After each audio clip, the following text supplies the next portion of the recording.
સુરતના મદદનીશ નોંધણીસર નિરીક્ષક અને તમામ સબ રજિસ્ટ્રારોને પ્રોપર્ટી રજિસ્ટ્રેશન માટે સ્ટેમ્પ ડ્યુટી વધારી દેવા આપેલા આદેશને લઈ વકીલો દ્વારા વિરોધ કરાયો હતો। સુરતના મદદનીશ નોંધણીસર નિરીક્ષક ડીએમ પટેલ દ્વારા એક પરિપત્ર જાહેર કરાયો છે, જે પરિપત્રમાં પ્રોપર્ટી રજિસ્ટ્રેશનને લઈ સ્ટેમ્પ ડ્યુટી વધારી દેવા માટે આદેશ અપાયો હોવાનો આક્ષેપ વકીલો દ્વારા કરાયો હતો। વકીલોએ જણાવ્યું હતું કે સરકારી પરિપત્ર ન હોય, સુરતના અધિકારી દ્વારા પોતાની ચેમ્બરમાં બેસી આ તકલાદી નિર્ણય લેવાયો છે, જેને લઈ આ મામલે સુરત કલેક્ટરને વકીલો દ્વારા સમય માંગી આ તકલાદી નિર્ણયનો વિરોધ કરી નિર્ણયને ત્વરિત પરત ખેંચવામાં આવે તેવી માંગ કરાશે, તેમ વકીલોએ જણાવ્યું હતું। સબ રજિસ્ટ્રાર કચેરીમાં આજે સવારથી જે સંઘર્ષ ચાલી રહ્યો છે પક્ષકારો, વકીલો અને સબ રજિસ્ટ્રાર કચેરીના અધિકારીઓ વચ્ચે,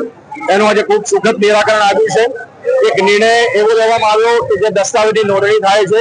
એમાં જે પ્રોપર્ટીનું ક્ષેત્રફળ જે સુપર બિલ્ટઅપ પ્રમાણેની જંત્રી ટાઉન થશે, એની કિંમત નક્કી થશે અને એની ઉપર સ્ટેમ્પ વાપરવામાં આવશે। એક આવો જે નિર્ણય લેવાયો એનાથી આજે સુરતની અત્યારે આર્થિક રાજધાની નું વ્હીલ થંભી ગયેલું, પરંતુ આજે કલેક્ટર સાહેબને મળી અને સાચી રજૂઆતો કરી, કાયદાના પ્રબંધો વિશેની એમને વાત કરી અને કાયદો શું કહે છે એ વિશેની ચર્ચા કરતા સાહેબે એવો નિર્ણય લીધો કે આ કહેવાતી જે સૂચના છે અને તાત્કાલિક અસરથી રદ કરવામાં આવે છે અને અત્યાર સુધી જે નોંધણીની પ્રક્રિયા ચાલી રહી હતી એ જ મુજબ નોંધણી કરવામાં આવશે એવી અમને ખાતરી આપેલી છે। વકીલ સાહેબ, તમામ વકીલોનો પણ અહીંયા આભાર માનીએ છીએ, પ્રેસ મીડિયાનો આભાર છે અને સૌથી વધારે વાત એવી છે કે કલેક્ટર સાહેબે તાત્કાલિક અસરથી સાંભળીને જે નિર્ણય લીધો એ બદલ સૌ વકીલ મિત્રો વતી કલેક્ટર સાહેબનો પણ અમે આભાર માનીએ છીએ।